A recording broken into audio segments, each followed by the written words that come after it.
Dakota Destinations on Midco Sports Network is presented by VisitPierSD.com.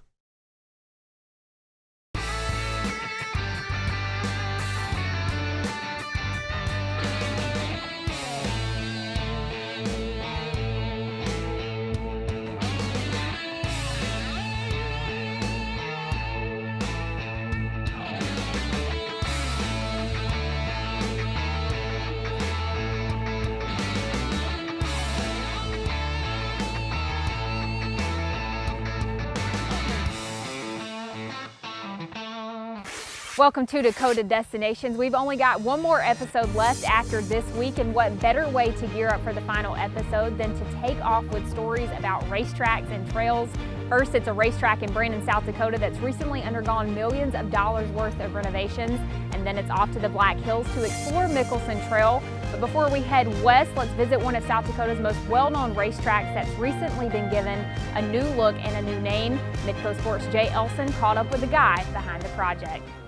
All right, we are at Badlands Motor Speedway in Brandon, South Dakota, joined today by the founder and CEO of Badlands, Chuck Brennan. And Chuck, it was right around a year ago at this time that it was announced that you were going to be completing a purchase for Houston Speedway from the Rubin family. And now that all this time has passed, how excited are you that it's finally time to race? Well, first of all, it's the quickest year I've ever had in my life, I think. This is really flown by, and it's exciting to finally be here and get everything up and running and get everything going. It was a lot of planning, a lot of work by a lot of folks to pull off this much of a magnitude of an event, especially in the racing world, that's really never been done before anywhere in this area.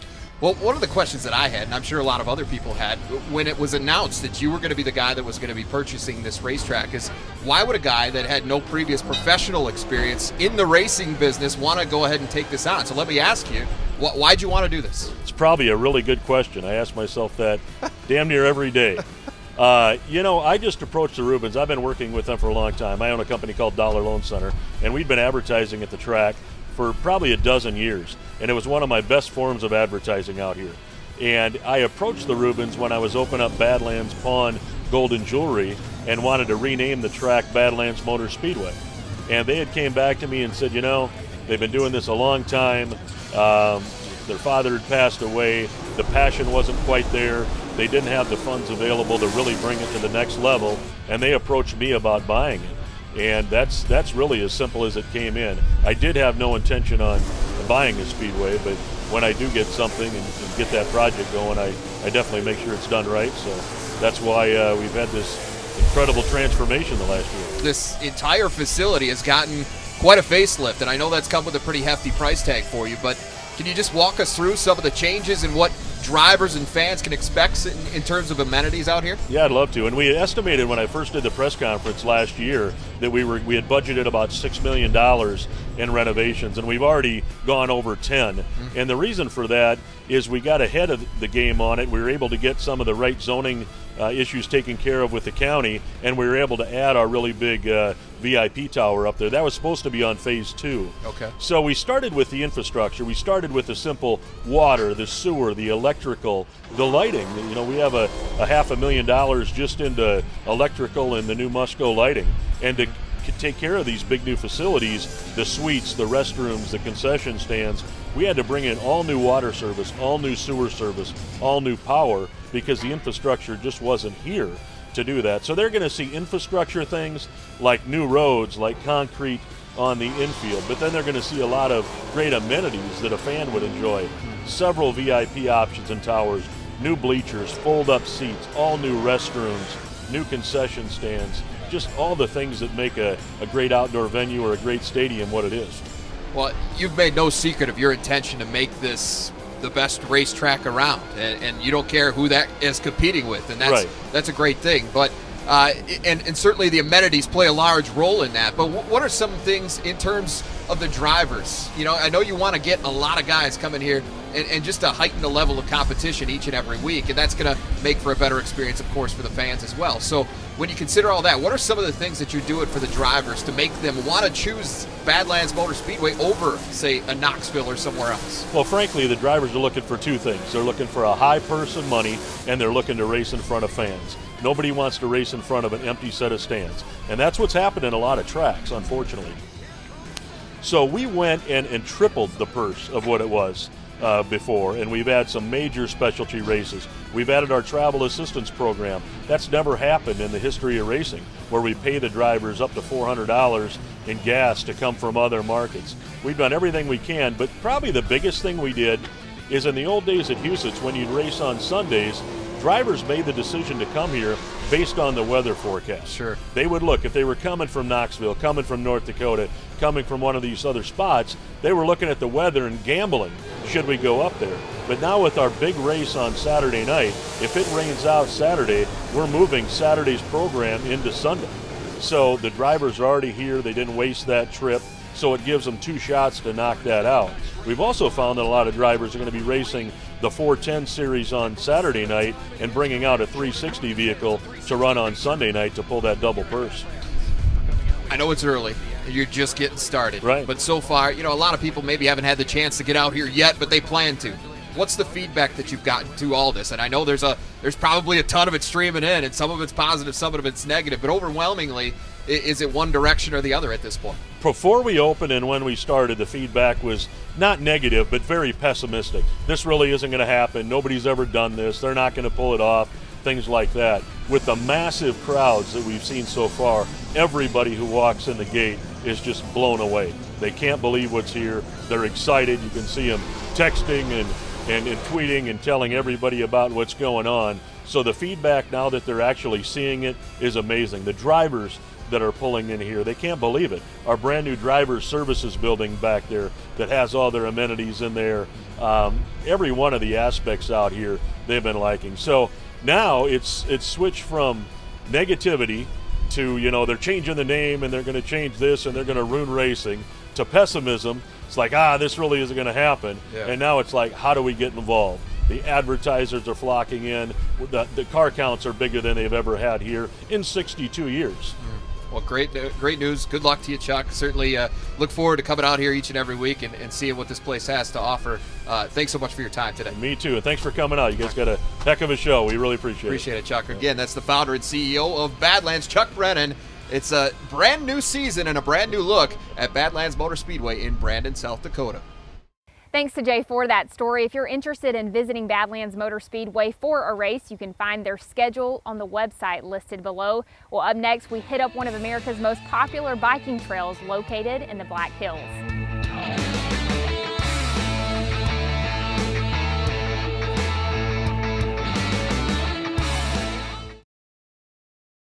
Dakota Destinations on Midco Sports Network is presented by VisitPierSD.com. Dakota Destinations on Midco Sports Network is presented by VisitPierSD.com. Welcome back to Dakota Destinations. From hiking to horseback, a trail in western South Dakota draws in visitors and locals year-round. But we visit this destination this time for a different outdoor activity. Midco Sports' Jason Andera has the full story.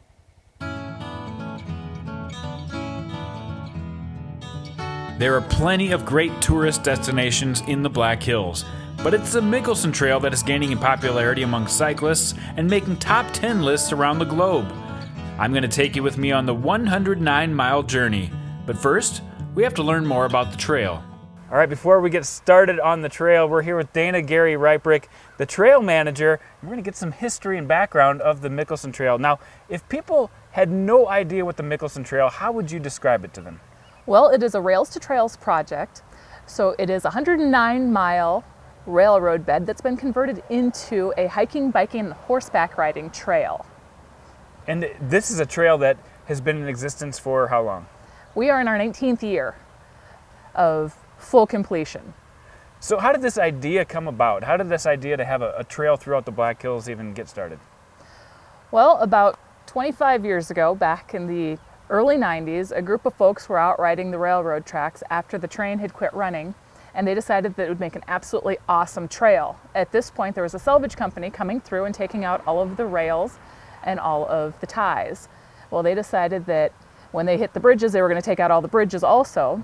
So this group went back, talked to some of their friends, got a bunch of money together, bought the salvage company off, and that was the beginning of the Mickelson Trail. Now, how have you seen interest in biking really escalate now that we've got such a nice trail right here in South Dakota?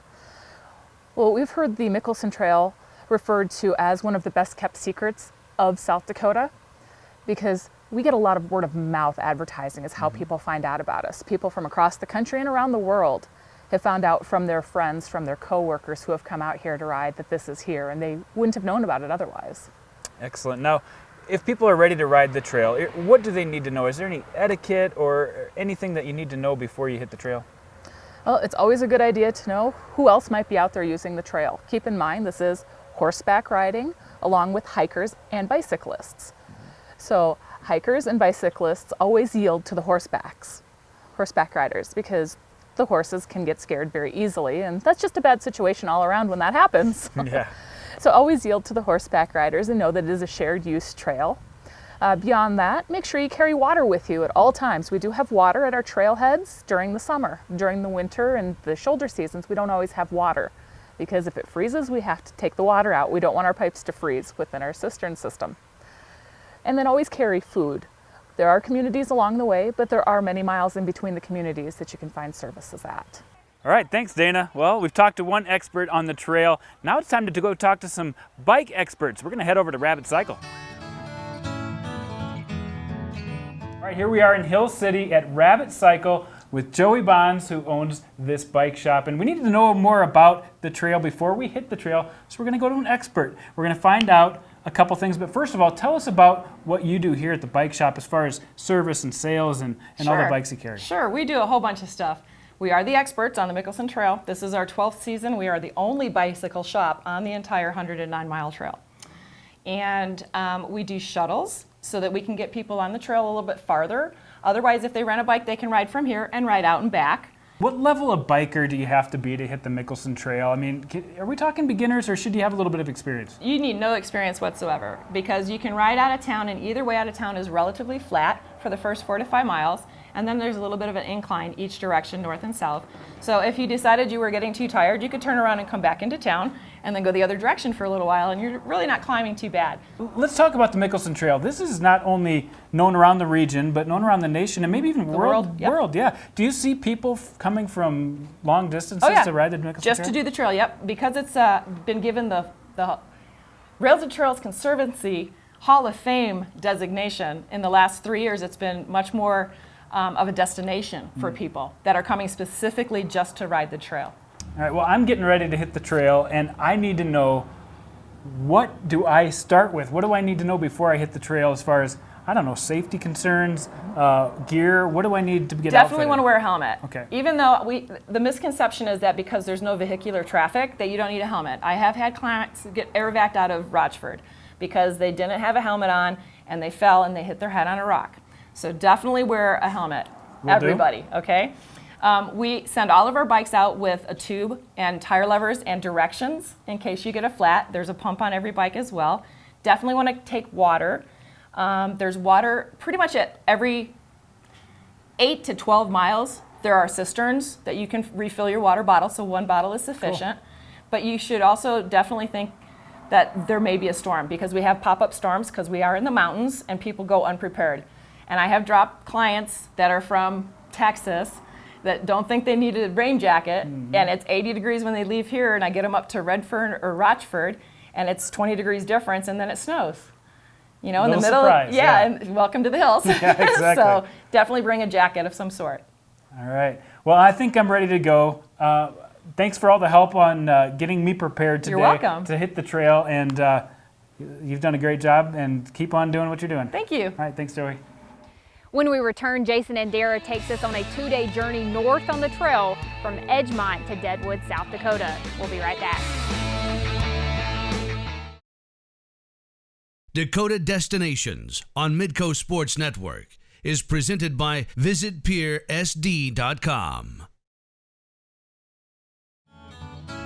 Well, we've got all the information that we need finally, and we're here in Edgemont at the southernmost point of the Mickelson Trail, and we're almost ready for the good part, to actually get out there and ride. But before we do, we got to get the bike ready. A few last minute things. Get an extra inner tube, got to pump up the tires, make sure I've got my water and helmet, and then we'll be ready to go.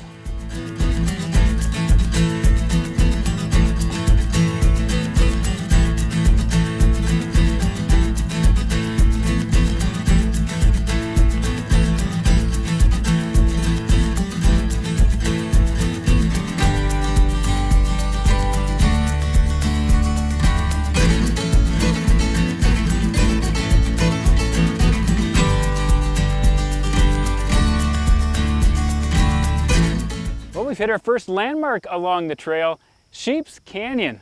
It's a beautiful sight, isn't it? We're about 7 miles into the trek so far and not too strenuous. It's all on a railroad grade, so you're not going to get too big of a push going uphill. And I feel really good so far. We've seen a lot of good sights. We did get to see a little cattle on the trail, a little surprise as our first wildlife of the day, but they were no problem at all. Can't wait to see what the rest of the trail has in store for us.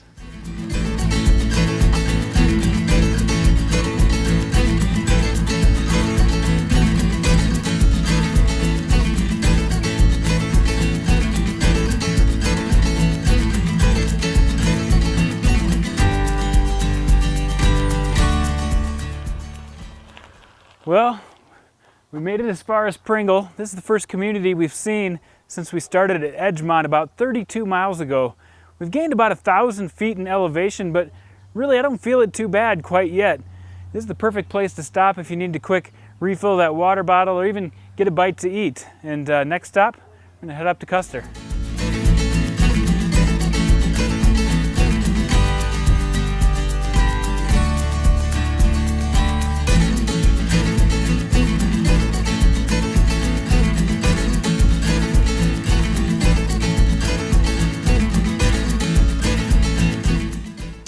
Well, we made it to Custer, over 44 miles into the trek already, and we're almost 2,000 feet above where we started in Edgemont. Time to get a little break here, and then we're going to keep heading north on the trail.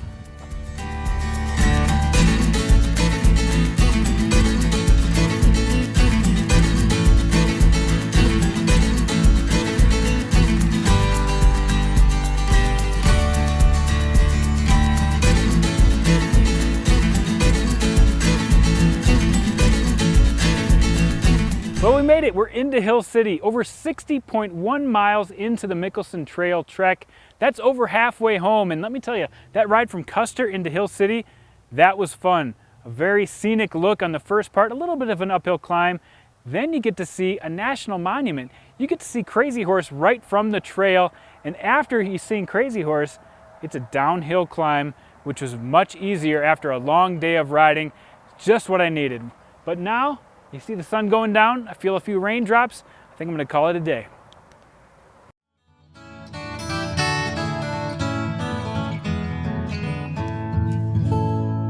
Well, we're back on the trail for day 2. Last night we got some thunderstorms through the area and even a little bit of hail, but the trail has held up wonderfully. So coming out of Hill City today, it was a little bit of a climb, but it's all downhill from here. We're about 72 miles away from where we started in Edgemont, and look what we've come across. Our first tunnel. This should be fun. We're going to keep heading toward Deadwood.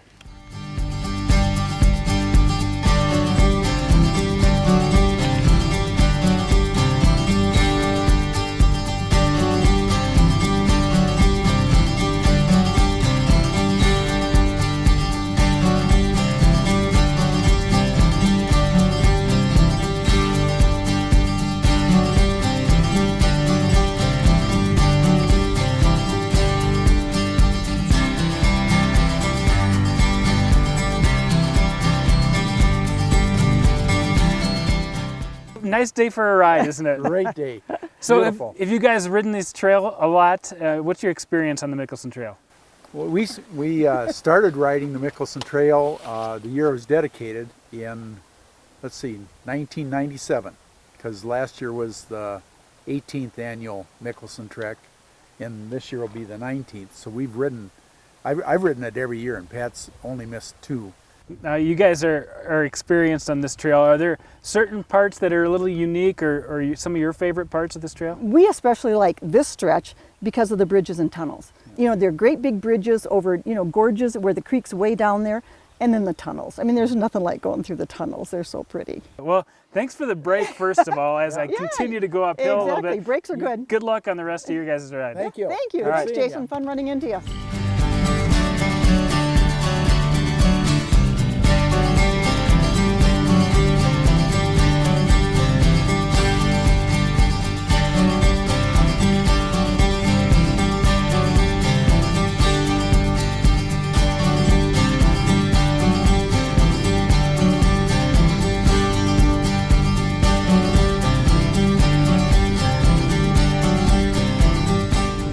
Well, Well, I just finished about 20 miles of climbing and we're here at a very welcome site, the highest point in the Mickelson Trail. 6,240 feet in elevation right now.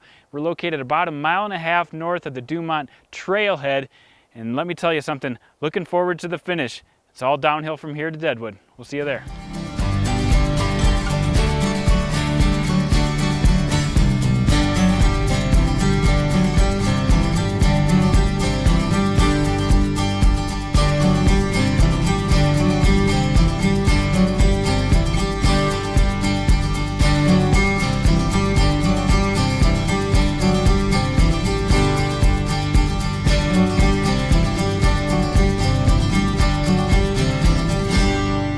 "109 miles later, I made it. We're here in Deadwood. That's the northmost point of the Mickelson Trail, and I'll tell you what, it was a lot of fun.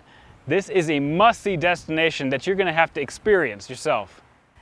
Thanks to Jason and Dara for that story. For trail maps and services, you can visit the South Dakota Game Fish and Parks website that's listed below. Well, we end the trail and now end the episode. As always, be sure to join us next week for more Dakota Destinations.